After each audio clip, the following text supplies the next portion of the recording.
나는 전능하신 아버지 하나님 천지의 창조주를 믿습니다. 나는 그의 유일하신 아들 우리 주 예수 그리스도를 믿습니다. 그는 성령으로 잉태되어 동정녀 마리아에게서 나시고 본디오 빌라도에게 고난을 받아 십자가에 못 박혀 죽으시고 장사된 지 사흘 만에 죽은 자 가운데서 다시 살아나셨으며 하늘에 오르시어 전능하신 아버지 하나님 우편에 앉아 계시다가 거기로부터 살아있는 자와 죽은 자를 심판하러 오십니다. 나는 성령을 믿으며 거룩한 공교회와 성도의 교제와 죄를 용서받는 것과 몸의 부활과 영생을 믿습니다. 아멘.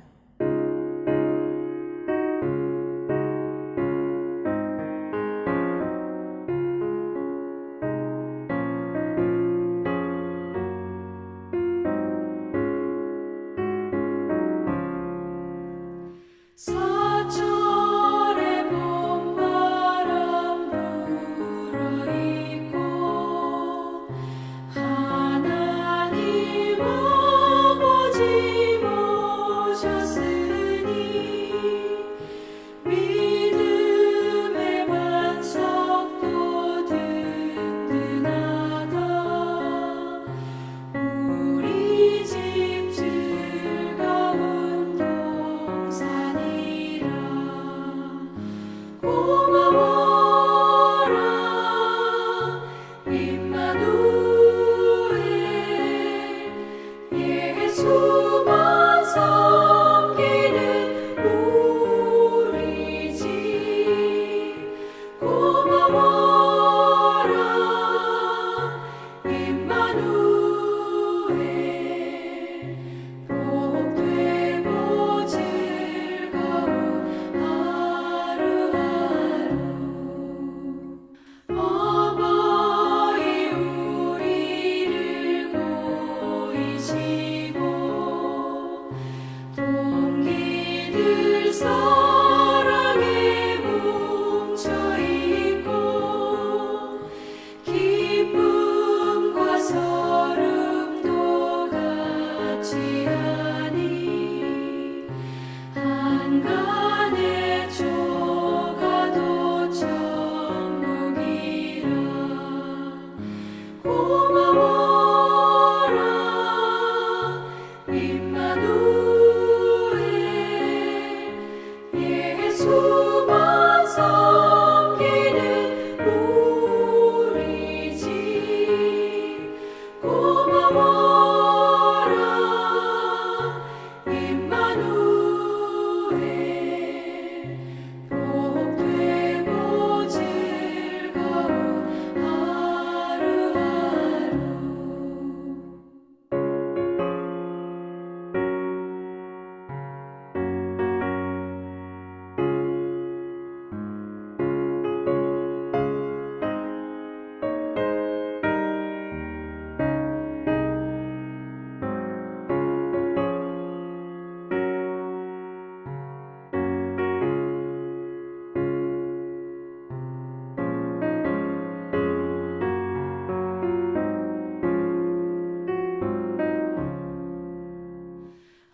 아침과 저녁에 수고하여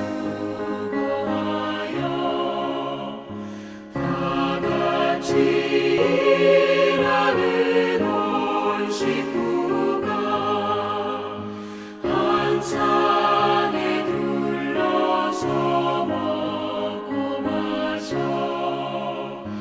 여기가 우리의 낙원이라. 고마워라 임마누엘. 예수만 섬기는 우리 집. 고마워라 임마누엘. 복되고 즐거운 하루하루. 할렐루야. 오늘 아침 우리에게 허락하신 하나님 말씀은 요한복음 7장 1절부터 9절까지의 말씀입니다. 요한복음 7장 1절부터 9절까지 말씀을 봉독하도록 하겠습니다.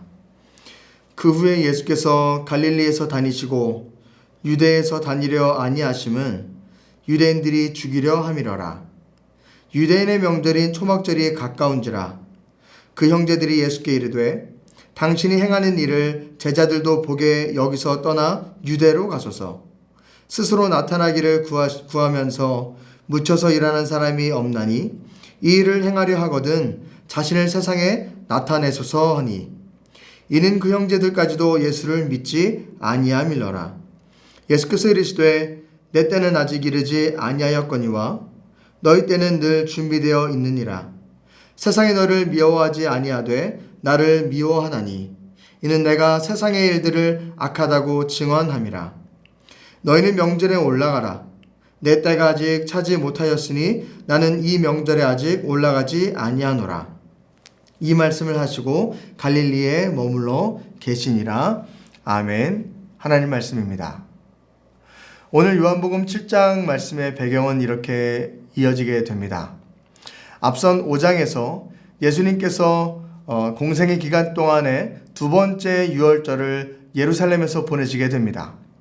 그리고 그때 만났었던 38년 됐던 병자를 치유해 주심으로 말미암아 그 치유했던 날이 안식일이었기 때문에 다른 유대인들로부터 죽임의 모함을 받게 되고 어려운 일들이 생겨져 나아가게 됩니다. 그래서 많은 유대인들이 예수님을 모함하고 죽이려 하자 예수님께서는 그 예루살렘을 떠나셔서 갈릴리 지역으로 이동을 하시게 됩니다. 그래서 이어졌던 6장에서 갈릴리에서 예수님께서는 오병이어 사건을 베풀어 주시며 자신이 하나님의 아들이심과 또 자신이 메시아라는 그런 이적들을 사람들에게 보여주시게 됩니다. 그리고 이어지는 오늘 7장 말씀에는 계속 예수님께서 갈릴리 지역, 특별히 오늘은 본인이 가족들이 살고 있었던 나사렛 지방에 머무시면서 자신의 육신의 형제들과 함께 여러 가지 이야기를 나누는 장면이 오늘 요한복음 7장에 이어지고 있습니다. 이 말씀의 내용은 이렇게 됩니다. 형제들이 예수님에게 이야기합니다. 이제 우리의 명절 초막절이 다가오고 있습니다. 초막절이 되면 모든 이스라엘 백성들이 팔레스타인 지역에 있는 유대인뿐만 아니라 전 세계에 흩어져 있는 디아스포라들이 다 예루살렘에 모이니 당신이 그렇게 이적을 베풀고 말씀에 권능이 있는 것을 그렇게 많은 사람이 있는 곳에 올라가서 전하는 것이 어떻겠습니까? 라고 제안을 하게 됩니다. 사실 평소에 예루살렘 성에 가보면 인원이 한 3만 명, 4만 명 정도 사람들이 살고 있었다라고 합니다. 근데 유월절이나 오늘 말씀에 나오는 초막절이 되어서 명절이 되면 그곳에 200만 명, 300만 명 정도 되는 인원들이 응집해서 많은 사람들이 그 명절을 즐겼다라고 이야기하고 있습니다. 그렇기 때문에 예수님의 형제들은 예수님에게 제안을 하는 것이죠. 당신에게 능력이 있고 그런 권위가 있는 말을 전하고 있는데 그렇다면 더 많은 사람들이 모여있는 그 장소에 가서 그런 이적들을 베풀어주고 그런 권능 있는 말을 전하는 것이 어떻겠느냐. 그러면 더 많은 제자들이 당신을 따를 것이고 더 많은 사람들이 당신에게 귀한 것들을 대접해가며 우러러 볼 것이지 않습니까? 라고 예수님에게 제안을 하는 장면이 오늘 말씀에 나오게 됩니다. 사실 이 형제들의 모습, 예수님의 형제들이 예수님께 제안했던 이 모습을 통해서 우리는 한 두 가지 정도 생각해 볼 수 있는 것들이 생기게 됩니다. 첫 번째 생각해 볼 것은 뭐냐? 형제들이 예수님에게 좋은 것을 권하는 것처럼 이야기하고 있지만 사실 그 형제들의 마음속에는 다른 마음이 있었다라는 것이죠. 겉으로는 예수님이 많은 사람들에게 가서 이적을 베풀어서 권능을 얻고 또 귀한 정치적으로 메시아 역할들을 감당해 나아가는 사람이 되기를 원했을 것입니다. 그러므로 말미암아 그들이 생각했던 것은 무엇입니까? 자신들에게 돌아오는 이익이었습니다.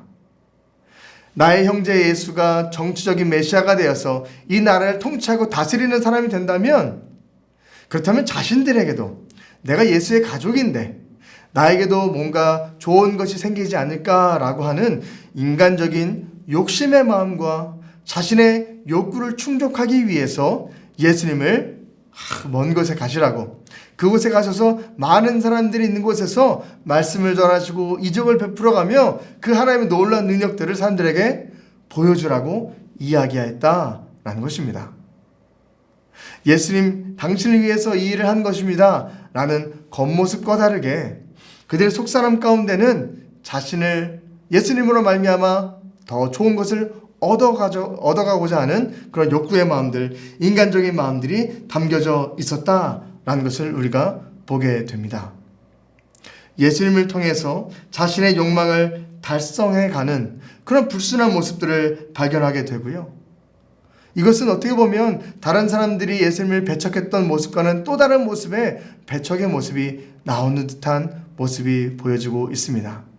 심지어 지금 예수님은 많은 유대인들이 안식일을 범했다고, 불경하다고, 예수를 죽이려고 모함하며 많은 사람들이 눈에 불을 켜고 잡으려고 하고 있는 이런 상황 가운데에 자신의 형제인 예수를 죽음 가운데 내모는 그런 형태의 모습까지 보여주고 있지 않습니까? 다른 사람이 어떻게 되든지 간에 그 사람으로 하여금 나에게 뭔가 좋은 이득이 생긴다면 그렇게 하는 것이 바로 인간의 모습이다라는 것을, 심지어 그것이 가족들 안에서도 그런 일들이 펼쳐질 수 있다라는 것을 오늘 말씀을 통해 보게 됩니다.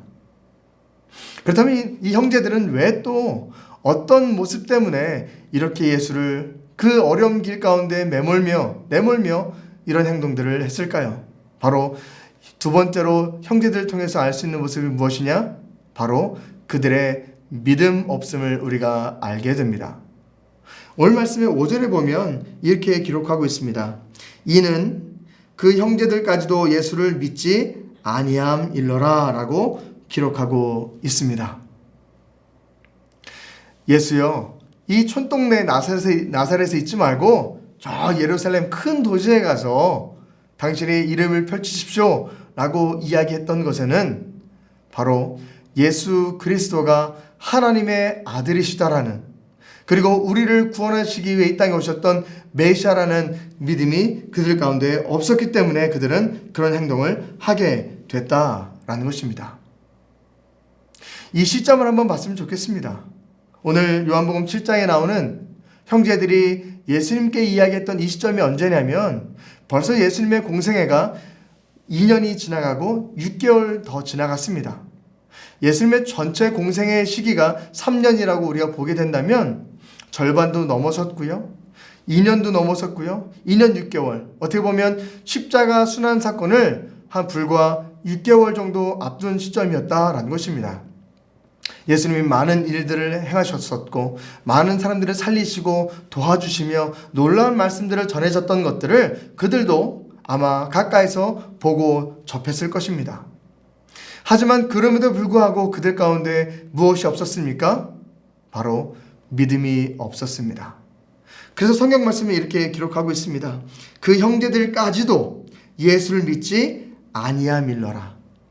그 형제들까지도 예수님을 믿지 않았다라고 이야기하는 것은 다른 유대인들이 안식일을 범했다고 예수를 죽이려 했었던 그런 모습과 별반 다르지 않게 예수님과 가장 가까이 있었던 가족들까지도, 그 가족들마저도 예수님의 걸어가시는 그 길이 어떤 길인지 알지 못하고 온전히 깨닫지 못하는 믿음 없음의 모습을 보여주고 있었다는 것을 우리가 발견하게 된다라는 것입니다. 불과 십자가의 순환 사건을 6개월밖에 남겨두지 않은 시점 가운데도 다른 유대인들뿐만 아니라 가까이서 예수님을 지켜봤었던 가족들마저 믿음 없는 모습을 보시며 예수님의 마음이 어떠셨을까 우리는 한번 헤아려 봐야 할 것입니다. 사랑하는 성도 여러분, 우리도 살아가다 보면 예수님의 이름으로 내가 무엇을 얻어갈 수 있는 것이 있지 않을까라고 생각할 때가 혹시 있지 않습니까? 혹여나 내 기도로 말미암아 예수님의 믿는 믿음으로 말미암아 주님 나에게 더욱더 귀한 것을 얻기 원한다라는 믿음보다 나의 욕심이 앞서 나아가는 혹여나 그런 모습이 우리 가운데 있지 않습니까? 그렇다면 우리는 오늘 말씀을 기억하며 정말 우리가 바라봐야 될 것이 무엇인가, 정말 우리 삶의 우선순위가 무엇일까 다시 한번 기억하며 나아가야 할 것입니다. 뿐만 아니라 사랑하는 성도 여러분, 혹시 여러분 가정 가운데도 오늘 예수님의 형제들처럼 믿음이 없는 가족들로 말미암아 많은 안타까움과 눈물 어린 기도로 살아가시는 분들이 계시다면 오늘 말씀을 통해 큰 위로를 받길 간절히 축복합니다. 예수님의 가족조차 믿음이 없는 모습을 보여주셨습니다. 하지만 장차 예수님이 십자가 사건을 경험하시고 그 이후에 부활의 능력까지 다 경험하신 이후에는 이 가족들이 주님께로 돌아오는 모습들을 우리가 발견하게 됩니다. 특별히 예수님의 동생이었었던 야고보는 야고보서도 기록하고 또 초대교회의 귀한 기둥의 역할을 감당하는 귀한 믿음의 사람으로 하나님께서 그를 불러주시게 되지 않습니까? 사랑하는 성도 여러분, 혹여나 우리 가족들 가운데 아직 믿음의 길을 걸어가지 못하는 귀한 가족들이 있다면 그들을 위해 우리가 눈물 흘리며 기도해야 될 줄로 믿습니다. 분명 하나님께서 하나님의 때에 그들을 불러주시고 구원의 길을 열어주시고 저 본향을 바라볼 수 있는 귀한 믿음의 길을 함께 나아갈 수 있는 길이 펼쳐질 줄로 믿습니다. 우리 함께 그런 마음을 가지고 기도하겠습니다. 사랑의 하나님 아버지 감사합니다. 오늘 말씀을 통해서 예수님의 가족들, 예수님의 형제들이었지만 그들에게도 믿음 없었던 모습들을 발견하게 됩니다. 하나님, 우리는 얼마나 믿음이 크고 얼마나 믿음이 좋은지요. 우리도 별반 다르지 않은 부족한 자들이지 않습니까? 정말 우리 믿음의 우선순위가 예수 그리스도가 될 수 있도록 인도하여 주옵시고 예수 그리스도로 말미암아 우리 사랑하는 모든 가족들이 생명일 가운데 나아가시는 그 길이 열릴 수 있도록 주여 축복하여 주옵소서. 사랑이 많으신 예수 그리스도 이름으로 감사하며 기도드립니다. 아멘. 하늘에 계신 우리 아버지, 아버지의 이름을 거룩하게 하시며 아버지의 나라가 오게 하시며 아버지의 뜻이 하늘에서와 같이 땅에서도 이루어지게 하소서. 오늘 우리에게 일용할 양식을 주시고 우리가 우리에게 잘못한 사람을 용서하여 준 것 같이 우리 죄를 용서하여 주시고 우리를 시험에 빠지지 않게 하시고 악에서 구하소서. 나라와 권능과 영광이 영원히 아버지의 것입니다. 아멘.